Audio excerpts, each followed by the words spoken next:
Eu sou Mário Persona e essas são as respostas que eu dei aos que me perguntaram sobre a Bíblia. Você escreveu perguntando se Jesus teria dito que nós somos deuses. Bom, na verdade ele disse isso aos fariseus, que eram os líderes do povo judeu. E a sua dúvida está em João 10, de 34 a 36, mas eu vou traduzir um comentário que eu encontrei, que é bem completo a respeito. Esse comentário diz o seguinte: respondeu-lhes Jesus: não está escrito na vossa lei, eu disse, sois deuses? Pois se a lei chamou deuses aqueles a quem a palavra de Deus foi dirigida, e a Escritura não pode ser anulada, aquele a quem o Pai santificou e enviou ao mundo, vós dizeis blasfemas, porque disse, sou filho de Deus?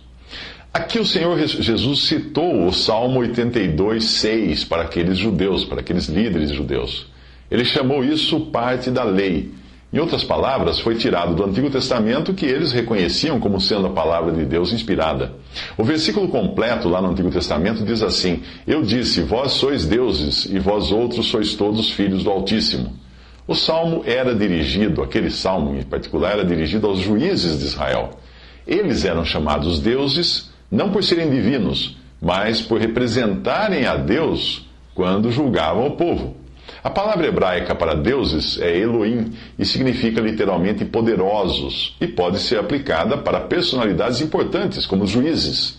Fica claro pelo restante do salmo que eles não passavam de homens comuns e não de deidades, porque eles julgavam até injustamente, faziam acepção de pessoas e pervertiam a justiça. O Senhor usou este versículo dos Salmos para mostrar que Deus usava a palavra deuses para descrever homens aos quais foi dada a palavra de Deus. Em outras palavras, esses homens eram porta-voz de Deus. Deus falava à nação de Israel através deles. Eles eram uma manifestação de Deus no lugar de Deus, no lugar de autoridade e juízo que haviam recebido de Deus, e eram os poderes ordenados por Deus. Outra passagem diz: a Escritura não pode ser anulada, o Senhor Jesus disse, expressando então a sua crença na inspiração das Escrituras do Antigo Testamento. Ele fala delas como escrituras infalíveis, que devem se cumprir e que não podem ser negadas. Na verdade, as próprias palavras das Escrituras são inspiradas, não apenas os seus pensamentos ou as suas ideias.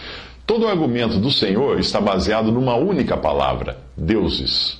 O argumento do Senhor vai do menor para o maior. Se os juízes injustos eram chamados de deuses no Antigo Testamento, quanto mais direito tinha ele, Jesus, de dizer que era o Filho de Deus. A palavra de Deus veio a eles, ele era e é a palavra de Deus. Eles eram chamados deuses, ele era e é Deus. Jamais poderia ser dito deles que o Pai os houvesse santificado e enviado ao mundo. Eles nasceram no mundo como quaisquer outros filhos do caído Adão, mas Jesus foi santificado ou separado por Deus Pai, desde a eternidade, para ser o Salvador do mundo. E foi enviado ao mundo a partir do céu, onde sempre habitou com o seu Pai. Assim, Jesus tinha todo o direito de reivindicar igualdade com Deus. Ele não estava blasfemando quando clamava ser o Filho de Deus, igual com o Pai. Os próprios judeus usavam o termo deuses para homens corruptos, que eram meros porta-vozes ou juízes designados por Deus. Quanto mais podia ele, Jesus, reivindicar o título, já que ele realmente era e é Deus. Eu traduzi esse comentário do livro Believer's Bible Commentary, de William MacDonald.